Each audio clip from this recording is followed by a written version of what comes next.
आसमान इतना काला है, लगता नहीं है कि आज बारिश रुक पाएगी। अपनी मेहनत मजदूरी करके किशन भीगता हुआ घर लौट रहा था।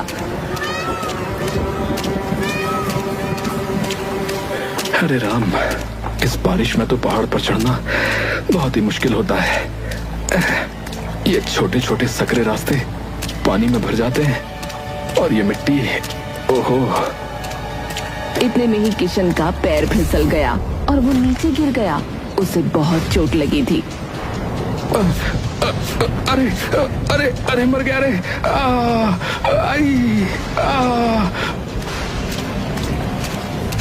जैसे तैसे वो अपने घर पहुंचा तो उसने देखा कि उसकी पत्नी मोमबत्ती के उजाले में उस कच्चे घर के अंदर से पानी बाहर निकाल रही थी। आप आ गए? देखिए ना, लाइट भी चली गई। बारिश सुबह से हो रही है। हमारे इस कच्चे घर में पानी भर गया है।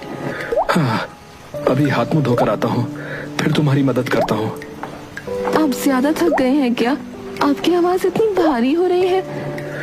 नहीं नहीं, बस वो आते हुए जरा पैर फिसल गया तो पहाड़ी से नीचे जा पहुंचा। एक पेड़ में अटक गया था तो मैं बच गया भाई। हे भगवान, कितना बड़ा अनर्थ होने से बचा है आज। आपको ज्यादा तो लगी नहीं ना? दिखाइए दिखाइए ना मुझे। चिंता की बात नहीं है, मैं बिल्कुल ठीक हूँ। अभी इस घर से पानी बाहर निकालना ज्यादा जरूरी है, वरना हम सोएंगे कैसे। दोनों पति पत्नी पूरी रात अपने घर से पानी ही निकालते रह गए और सुबह हो गई।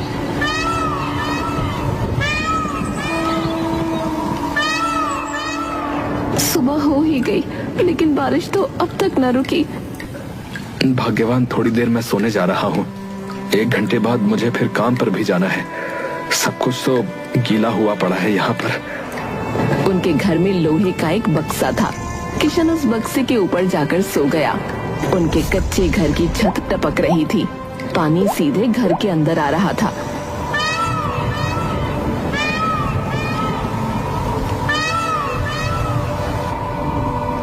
इतनी बारिश में भला कोई काम पर जाता है क्या? आज मत चाहिए ना। अरे अगर बारिश रोज होती रही तो क्या रोज काम पर नहीं जाऊंगा? हैं? बताओ, फिर हम खाएंगे क्या? तुम मेरी इतनी चिंता मत किया करो भाग्यवान, मैं समय पर लौट आऊंगा। वो मुझे आपको कुछ बताना था। आप पिता बनने वाले हैं।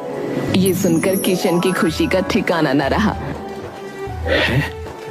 क्या तुम सच कह रही हो? आज तुमने मुझे जीवन की सबसे बड़ी खुशी की बात सुनाई है। तो मुझे और मेहनत करनी होगी ना। अब तो मैं पिता बनने वाला हूँ। भाग्यवान, शाम को आते हुए मिठाई लेकर आऊंगा। किशन खुशी खुशी काम पर लौट गया।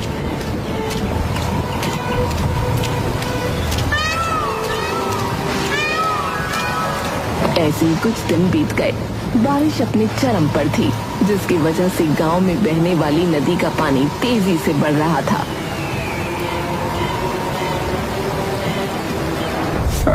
नदी की लहरें जो हैं काफी तेज हो गई हैं भाई, खूब ऊंची उठने लगी हैं। लगता है बाढ़ आने वाली है। राजेश, हमें गांव वालों को आगाह कर देना चाहिए, मुझे लगता है। मुखिया जी, मेरी बात सुनिए, मैं बता रहा हूँ आपको कुछ। पिछले कई सालों से इस गांव में बाढ़ का नामो निशान नहीं है, और इतनी सी बारिश से जो है आप डरिए मत, ये तो कभी भी रुक जाएगी। लेकिन आप उस बारे में सोचिए, इस गांव में खूब कारोबार फैला हुआ है मेरा और आपका भी, समझ गए? अगर गांव वालों को बाढ़ की खबर दे दी ना तो वो डर कर जो है यहाँ से चले जाएंगे, समझे? और हमारा काम ठप हो जाएगा। और अगर बाढ़ आ गई तब तो सब कुछ नष्ट हो जाएगा। अरे तो वही तो कह रहा हूं मैं, बाढ़ नहीं आएगी, लेकिन बाढ़ की खबर से जरूर सब कुछ नष्ट हो जाएगा, समझे आप? और अगर बाढ़ आती भी है तब तक तो काम चलते रहने दीजिए। अगर बाढ़ आई भी तो आपका और मेरा घर तो सुरक्षित जगह पर है। 5 मंजिले घर बना हुआ है आपका, और मेरी हवेली भी कुछ कम नहीं। बाढ़ आएगी तो छत पर जाके खड़े हो जाएंगे।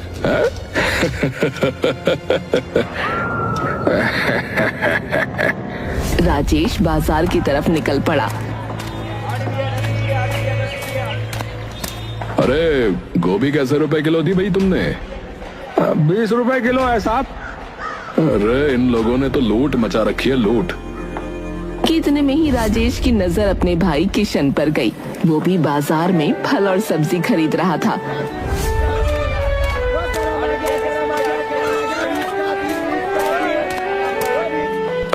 अरे भैया आप, मैं आपके घर ही आने वाला था। अच्छा हुआ आप मुझे बाजार में ही मिल गए। क्यों भाई क्यों? क्या काम आन पड़ा तुझे जो तू मुझसे मिलने मेरे घर आने वाला था? अरे भला अपने परिवार वालों से कोई काम आने पर ही मिलता है क्या? है तुम्हारा मेरा घर जरा दूर है तो मौका लगने पर ही आ पाता हूँ। मैं दरअसल आपको खुशखबरी सुनाने आया हूँ। राधा जो है वो माँ बनने वाली है। अगर आप और भाभी राधा से मिलने आते तो उसे अच्छा लगता। अब बधाई हो भाई, बधाई हो। पर जो है मैं तुमसे मिलने नहीं आ पाऊंगा, तो इस बात की मैं गारंटी नहीं लेता क्योंकि मैं बिजी रहता हूँ। ये लीजिए साहब आपकी 1 किलो गोभी। हाँ ये लो पैसे। अच्छा किशन मैं चलता हूँ। राजेश वहाँ से चला गया।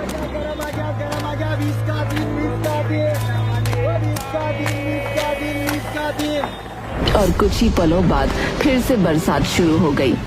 अरे बरसात फिर शुरू हो गई। घर पहुँच जाता हूँ। जैसे तैसे करके किशन अपने घर पहुंचा।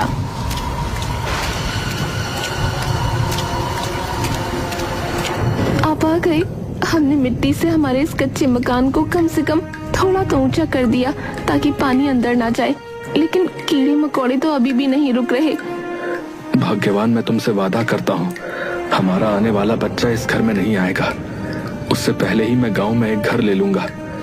मैंने कुछ लोगों से बात की है, वो हमारी सहायता करेंगे।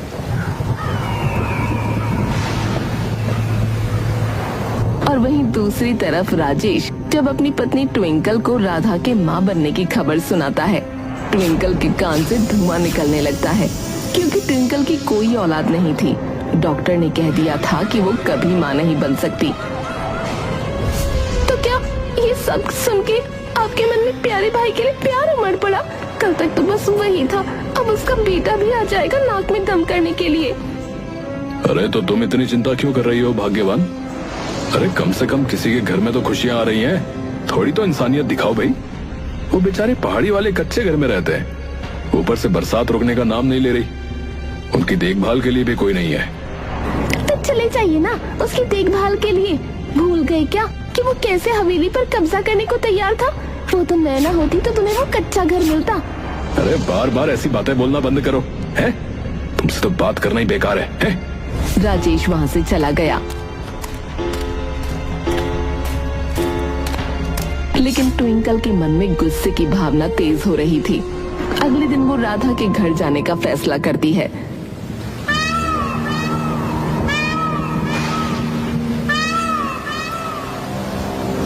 ट्विंकल को अपने दरवाजे पर देखकर राधा खुशी से भूली नहीं समाई। दीदी आप यहाँ आइए, आइए अंदर आइए। कैसे आना हुआ दीदी? पहले से बहुत सुंदर लग रही हो आप। तुम्हारे भैया ने बताया मुझे कि तुम माँ बनने वाली हो। बस तो फिर ये सुनकर क्या मुझसे रहा जाता? मैं यहाँ दौड़ी आई तुम्हारे पास। तुम्हारे भैया तो कह रहे थे कि क्या जरूरत है इतना कष्ट करके पहाड़ी पर चढ़ने की, पर मैं बोली नहीं नहीं, मेरी राधा अकेली है, भला उसे मैं ऐसे कैसे छोड़ सकती हूँ? ये सुनकर राधा की आंखों में आंसू आ गए। क्या सच में दीदी आप यहाँ आई? मुझे बहुत अच्छा लग रहा है। मैं तुम्हारे लिए अपने हाथों से ये मावे की खीर बना के लाई हूँ। ऐसे समय में इसे खाना बहुत अच्छा होता है। ये खाने में थोड़ी सी कड़वी होती है, पर मैं वापस जाऊँ तो कहीं मेरे पीछे से खाना मत भूल जाना। तुम भूल जाओगी तो मैं अपने हाथों से ही खिला देती हूँ। ट्विंकल ने अपने हाथों से राधा को खीर खिलाई, लेकिन ऐसे समय में उल्टी आना बहुत सामान्य बात थी। खीर खाते ही राधा को उल्टी आने लगी। कुछ भी मेरे पेट में नहीं जा पाता, जो भी खाती हूँ उल्टी हो जाती है। आप इसे रख दीजिए दीदी, मैं थोड़ी देर बाद खा लूंगी। मैं आपके लिए चाय बनाती हूँ। हाँ? अरे नहीं नहीं, इसकी कोई जरूरत नहीं। तुम्हारे भैया के आने का समय हो गया है, मैं जा रही हूँ। अपना ध्यान रखना, दोबारा मिलने फिर आऊंगी। ऐसा कहकर ट्विंकल वहाँ से चली गई। राधा खुशी से फूली नहीं समा रही थी।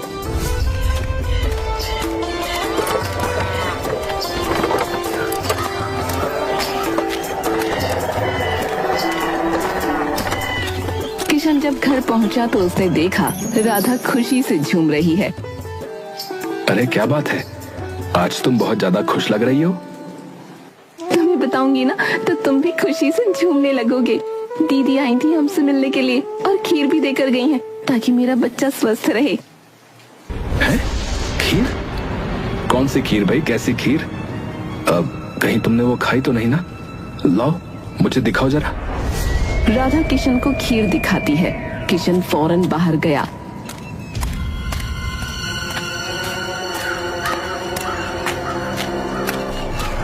और आसपास से कुछ जड़ी बूटियां तोड़कर खीर में मिला दी। देखते ही देखते खीर का रंग नीला पड़ गया। ये खीर नीली कैसे हो गई? क्या मिलाया है आपने इसमें? मैं वही तो सोच रहा था कि मेरे भाई की पत्नी इतनी मेहरबान कैसे हो सकती है। तुम्हें जानते हुए बहुत दुख होगा राधा। इस खीर में वो जहर मिलाकर लाई थी। न जाने वो जहर हमारे बच्चे के लिए था या तुम्हारे लिए। भला कोई इस हद तक कैसे गिर सकता है? मैं अभी के अभी बड़े भैया के पास जा रहा हूँ। नहीं नहीं, आप उनके पास मत जाइए, बहुत बड़ा बवाल हो जाएगा। मुझे तो लगा कि दीदी को शायद बच्चे की बात सुनकर हमारे पुराने दिन वापस याद आ गए होंगे, लेकिन मुझे क्या पता था वो तो इसे खत्म करने आई थी। राधा रोने लगी। किशन उसे समझा रहा था। वहीं दूसरी तरफ ट्विंकल को लग रहा था कि अब राधा का काम तमाम हो चुका है। वो अपने घर की कुर्सी पर बैठकर आराम से टीवी देख रही थी, लेकिन कुछ ही पलों में लाइट चली गई और राजेश भी हड़बड़ी में घर में दाखिल हुआ। अरे अरे तुम यहाँ आराम से बैठी हो, टीवी देख रही हो, हैं? गांव में गजब हो रहा है। नदी का पानी अब बाहर आने लगा है। इससे पहले घर तक आए। चलो यहाँ से चलते हैं। अरे कुछ नहीं होगा। इतने सालों से जब बाढ़ नहीं आई तो अब क्या आएगी? बारिश की वजह से लाइट चली गई होगी। आप आराम से धीरज रखिए। अरे मैंने कहा ना जल्दी से सामान बांधो। अरे सुनाई नहीं दे रहा है क्या तुम्हें? हैं? कि इतने में ही गांव वालों के चिल्लाने की आवाजें आने लगी। ये सुनकर ट्विंकल फौरन उठी और जरूरी सामान बांधने लगी, लेकिन उस जरूरी सामान में भी ट्विंकल ने सिर्फ पैसे ही बांधे थे। वो दोनों फौरन घर से निकल पड़े।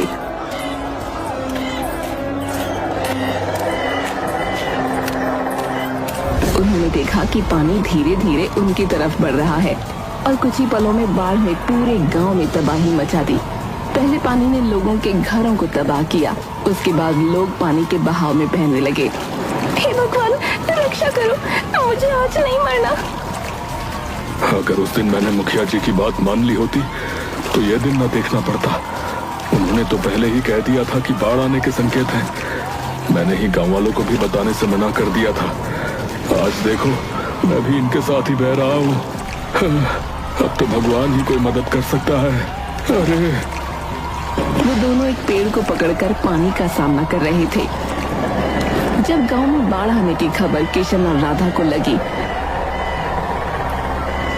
जी सारे पक्षी शोर मचा रहे हैं, गांव में जाकर देखिए ना क्या हो रहा है। दाई माँ बता रही थी कि गांव में बाढ़ आने के संकेत हैं, लेकिन मुखिया जी और राजेश भाई साहब ने दिलासा देकर गांव से न जाने दिया किसी को। देखिए ना जरा कहीं कोई अनहोनी तो नहीं हो रही। भाग्यवान, मैं उनकी मदद करने बिल्कुल नहीं जाऊंगा। मेरा इस दुनिया में तुम्हारे अलावा कोई भी नहीं है। भूल गई कि कैसे तुम्हारे बच्चे को और तुम्हें उन्होंने मारने की कोशिश की थी। मेरा हंसता खेलता परिवार उजाड़ने की कोशिश की थी। वो सारी बातें बाद में, प्लीज अभी आप जाइए ना, वरना मैं चली जाऊंगी। तुम कितनी जिद्दी हो। चलो तुम अपना ख्याल रखो, मैं आता हूँ। राधा किशन को एक मोटी सी रस्सी दे देती है, जिसे लेकर किशन पहाड़ी से संभल कर समझ कर नीचे उतरा। बारिश भी रुकने का नाम नहीं ले रही थी। पहाड़ी ही बची हुई थी, पूरा गांव पानी में डूब चुका था। किशन को पहाड़ी के पास जितने भी लोग दिख रहे थे, किशन ने उन सभी को अपने पास बुलाने की कोशिश की। सुनिए, मैं सुरक्षित जगह पर हूँ। मैंने ये रस्सी एक बहुत ही मोटे पेड़ से बांध दी है। आप लोग इसे पकड़कर ऊपर आ जाइए। देखिए, डरिए नहीं, धीरे धीरे करके आ जाइए। सामान छोड़िए, पहले आप अपनी जान बचाइए। किशन की बात सुनकर महिलाएं और बच्चे रस्सी पकड़कर पहाड़ी पर चढ़ने लगे। पहाड़ी पर बचे हुए लोगों को किशन किसी भगवान के फरिश्ते की तरह लग रहा था। ट्विंकल ने जब देखा ढेर सारे लोग पहाड़ी की तरफ जा रहे हैं, वो अपने पति से बोल पड़ी। जी सुनिए ना, अभी कोई मदद नहीं आई है। लोग ना पहाड़ी की तरफ जा रहे हैं। हम भी कैसे भी करके पहाड़ी पर पहुंचते हैं, वहाँ तक पानी नहीं जा सकता। पानी का बहाव इतना था कि पेड़ को छोड़ पाना नामुमकिन था। वो लोग फंसे रहे। भाग्यवान लग रहा है, अब मुझ में इस पेड़ को पकड़ने की शक्ति नहीं बची। कुछ ही पलों में ये पेड़ भी बह जाएगा। ये हमारा आखिरी समय है। कि इतने में ही उन्हें एक तेज आवाज सुनाई दी। आवाज किशन की थी, जो एक रस्सी में पत्थर बांधकर अपने भाई और भाभी की तरफ फेंक रहा था। भैया, मैं आपके पास ये रस्सी फेंक रहा हूँ, इसे जोर से पकड़कर मेरे पास आइए। राजेश और ट्विंकल ने जरा भी देर नहीं की। उन दोनों ने वो रस्सी पकड़ ली, लेकिन पानी के बहाव की वजह से वो आगे नहीं बढ़ पा रहे थे। किशन अपनी पूरी ताकत से वो रस्सी खींचता है और जैसे तैसे करके अपने भैया भाभी को पहाड़ पर सुरक्षित जगह पर ले आता है। वो लोग अपनी आंखों से गांव का खौफनाक मंजर देख रहे थे। आसमान में घनघोर काले बादल पूरे गांव में पानी पानी फैला रहे थे और सब कुछ डूबा चुके थे। अगर तुम समय पर नहीं आते तो न जाने हमारा क्या होता।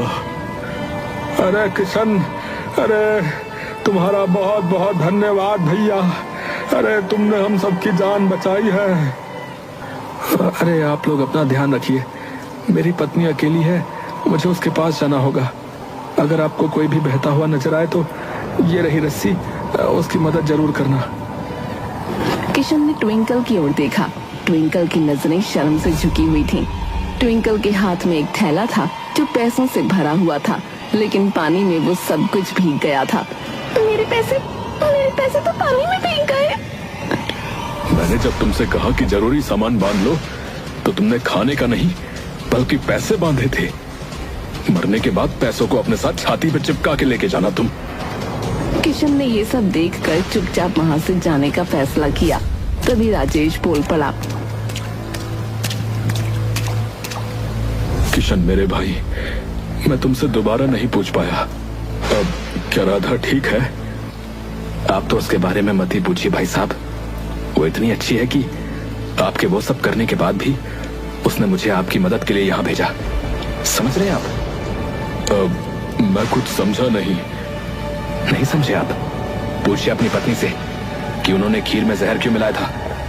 क्या वो मेरी पत्नी को मारना चाहती थी?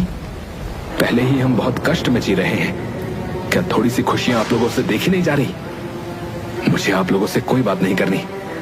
आप लोग यहाँ सुरक्षित बच गए हैं, मेरा काम पूरा हो गया है, अब मैं जा रहा हूँ। ये बोलकर अब किशन अपने घर लौट पड़ा। ये क्या सुन रहा हूँ मैं? क्या सुन रहा हूँ मैं? ये है एक औरत होकर दूसरी औरत के साथ भला तुम ऐसे कैसे कर सकती हो भाई? शर्म आनी चाहिए तुम्हें। न जाने किस घड़ी में मैंने तुमसे शादी की थी। आज मेरे देवता जैसे भाई ने मेरी जान बचाई है। वो अपनी पत्नी को उस हाल में छोड़कर सिर्फ मेरे लिए यहाँ अपनी जान दांव पर लगाने आया था। हे भगवान, इतने सालों से मैं क्या करता रहा। मैं जा रहा हूँ उसके पास। मुझे भी अपने साथ ले चलिए ना। राधा के पैरों में गिरकर मुझे उससे माफी मांगनी है। स्वार्थ में मैं इतनी अंधी हो गई कि मुझे उसके होने वाले बच्चों की खुशियाँ भी नजर नहीं आई। ट्विंकल अपने पति के सामने बहुत रोई और गिड़गिड़ाई, जिसके बाद वो दोनों पहाड़ी वाले कच्चे घर पर जा पहुंचे।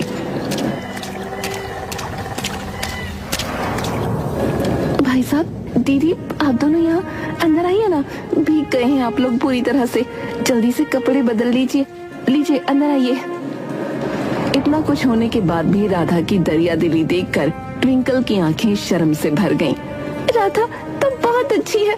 7 जन्म में भी मैं तेरे जैसी न बन पाऊंगी। मुझे माफ कर दे। अपनी दीदी को माफ कर देगी ना तू? कैसी बातें कर रही हैं आप? किस बात की माफी मांग रही हैं आप दीदी? मैं तो बिल्कुल सही सलामत हूँ। ये सुनकर ट्विंकल राधा के पैरों में गिर गई। खुद पर बहुत शर्म आ रही है मुझे, पर आज के बाद ऐसा कभी नहीं होगा। मैं तेरी बहुत देखभाल करूंगी। ये बच्चा सिर्फ तेरा नहीं, मेरा भी है। मेरे भाई, तुम इतने कष्ट में यहाँ जी रहे थे और मैं नालायक वहाँ हवेली में। मैंने कभी तुम्हारे दुखों की तरफ देखा भी नहीं मेरे भाई। न यहाँ पर बिजली है, न कोई सुविधा है। चलो चलो, आज से तुम मेरे साथ हवेली में रहोगे। चलो। किस हवेली की बातें कर रहे हो भैया आप? वो हवेली, अब तक तो बाढ़ में उस हवेली की ईंटें तक बह गई होंगी। नजर उठाकर देखिए, कुछ भी नहीं बचा। पूरा का पूरा गांव तबाह हो चुका है। आप अपना दिल छोटा मत कीजिए, जान से बढ़कर कुछ नहीं होता। आपने जो कुछ भी कमाया वो सब दोबारा हासिल कर लीजिएगा। आज मेरी आंखें खुल गई हैं, पर समझ में नहीं आ रहा कि किस मुंह से माफी मांगू, किस मुंह से। भैया, भाभी, राधा ने आपको माफ कर दिया है, तो भला राधा के आगे मैं कौन होता हूं आपसे नाराज रहने वाला? आप लोग जब तक चाहे हमारे इस कच्चे घर में रह सकते हैं। हाँ, हवेली जैसी सुविधाएं तो नहीं मिलेंगी, पर हाँ, शांति और खुशी से जीवन जरूर जिया जा सकता है।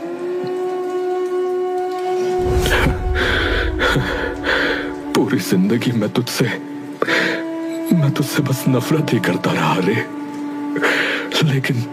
लेकिन तू तो देवता है, देवता।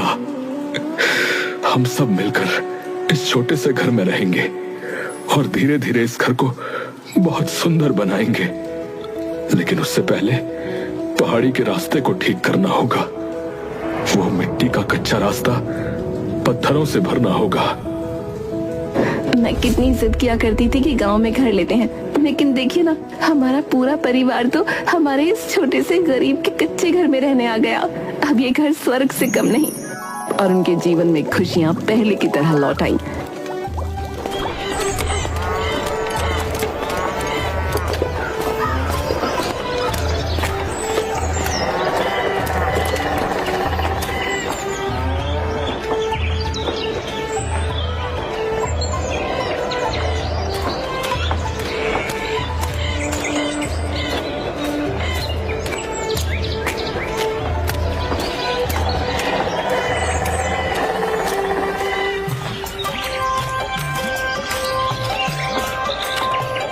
कुछ ही समय बाद राधा ने एक प्यारे से बेटे को जन्म दिया।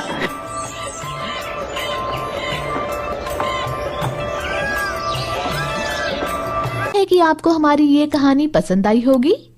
कृपया हमारे चैनल को सब्सक्राइब करें और सभी अपडेट्स के लिए बेल आइकन जरूर क्लिक करें। और हाँ, वीडियो लाइक और शेयर करना मत भूलिएगा। Bye bye.